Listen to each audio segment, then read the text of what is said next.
Have you ever felt like you were speaking a different language in your own relationship? You build a life with someone. You share jokes, dreams, and the quiet comfort of a Sunday morning. You solve problems. You provide. You protect. You do everything you believe a good man is supposed to do. Then one day, you wake up to a stranger. The warmth is gone, replaced by a distance you can't explain. She says, you don't listen, but you remember every word. She says, you're not present, but you're right there. You try to fix it with logic, with promises, with grand gestures, but it's like trying to catch smoke with your bare hands. The connection frays, and the love you built feels like it's dissolving, leaving you utterly bewildered and heartbroken. This feeling, this confusion, isn't a personal failure. It's the result of trying to read a map written in invisible ink. Men and women are not just different. We navigate the world with entirely different internal guidance systems. Men operate on a compass of logic, direction, and problem solving. Women navigate with the complex emotional sonar, constantly pinging the environment for safety, connection, and stability. Today, we're not just going to look at the map. We're going to reveal the invisible ink. We're going to tween into the frequency you've been missing so you can finally understand the language she's been speaking all along. The biology of the bond. Safety first, love second. You might think attraction is about looks, success, or a good sense of humor. And it is, but that's just the surface level.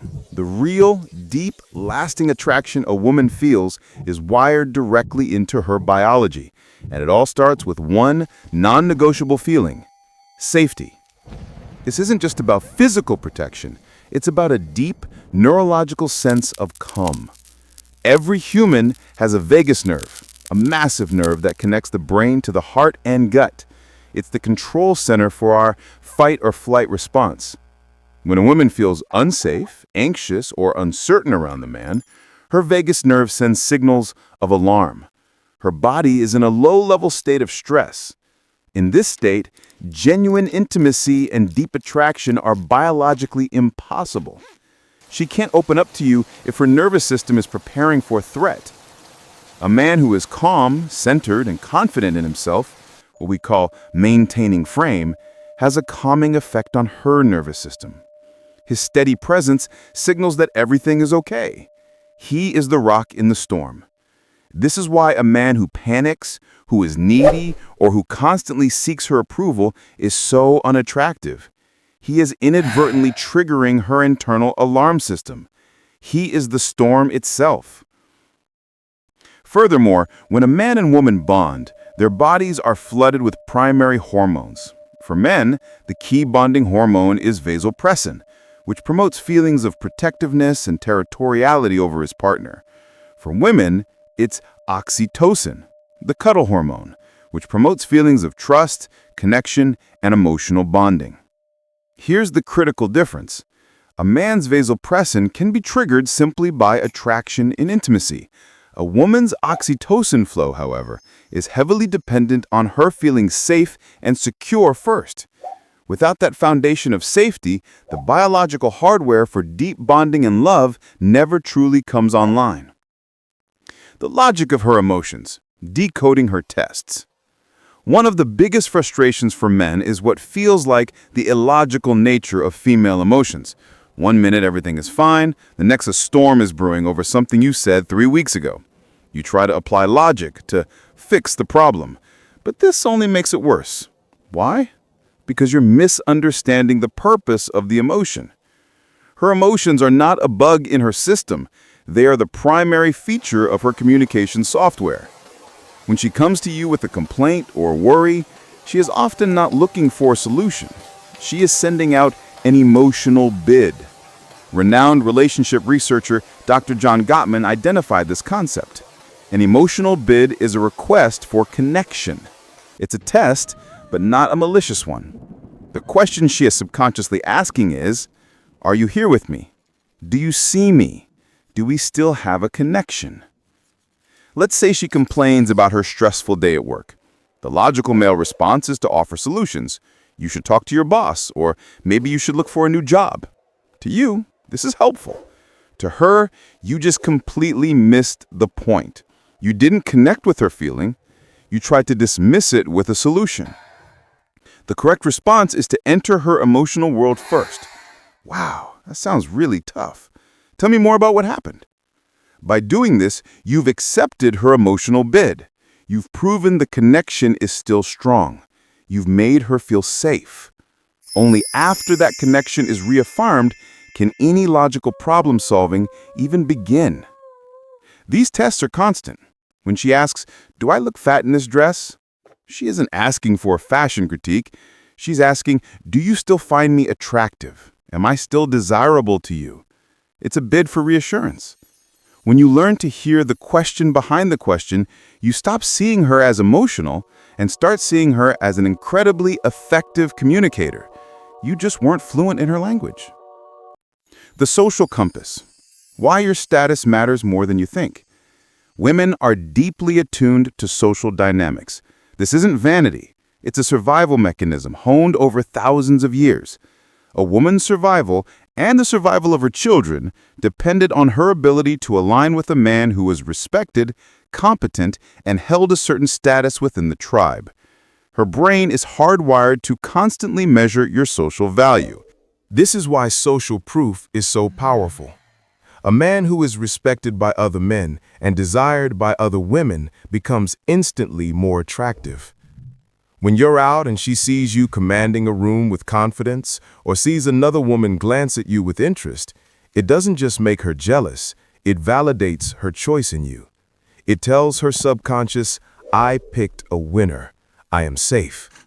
Conversely, a man who is socially awkward, disrespected, or invisible to others triggers her anxiety. It makes her question her own judgment. This social compass is also why she cares so much about how you present yourself to the world, from your clothes to your career. She isn't being superficial. She is assessing the strength of the man she has tied her life to. This instinct is also the root of hypergamy, the drive to seek a partner of equal or higher status. In the modern world, this has been supercharged by social media. She is no longer just comparing you to the men in her immediate circle. She is comparing you to a curated feed of the most successful, adventurous, and romantic men on the planet. This creates an impossible standard, but the ancient software in her brain doesn't know the difference between reality and a digital highlight reel. Understanding this isn't about blaming her. It's about recognizing the immense pressure her modern environment puts on her ancient instincts. The paradox of power. Why she needs you to lead. Modern culture tells men to be softer, more accommodating, and to follow a woman's lead. Many men, in an attempt to be good partners, give up their own opinions, their own desires, and their own direction to make her happy. This is the single greatest mistake you can make, and it will almost always lead to a loss of attraction. A woman does not want a doormat. She wants a man with a purpose and a backbone. She needs to know that you are on your own path and that you are allowing her to join you on it. She needs to feel that even without her, you would still be driven, ambitious, and in control of your own life. This is the essence of a masculine frame. When she challenges you, argues with you, or questions your decisions, she is often testing the strength of this frame. She is subconsciously asking, "Are you solid? Can you handle the pressure, or will you crumble?" She is pushing on the walls of the house to make sure it's sturdy enough to live in. When you immediately give in to her demands, change your opinion to match hers, or abandon your plans to appease her, you have failed the test. You have shown her the walls are weak. You have communicated that her emotional state has more control over your reality than your own convictions. This is terrifying for her. She needs a leader, not a follower. This doesn't mean being a dictator. It means having your own internal compass and being unafraid to follow it. A man who leads his own life creates a sense of adventure and security that is deeply attractive. He is the captain of his ship. She doesn't want to be the captain. She wants to trust that the captain knows where he's going, even in a storm. By giving her everything she asks for, you are handing her the wheel and telling her, "I don't know how to steer."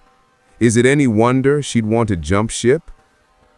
Understanding this invisible language isn't about learning tricks or manipulating women. It's about becoming a man who is grounded, confident, and emotionally intelligent. It's about understanding that her needs for safety, connection, and strong leadership are not criticisms of you, but invitations to become a better, stronger version of yourself. When you stop trying to read her map and instead focus on becoming the steady, reliable compass, you'll find that you no longer get lost. You'll be speaking the same language, and you'll finally be on the same journey together.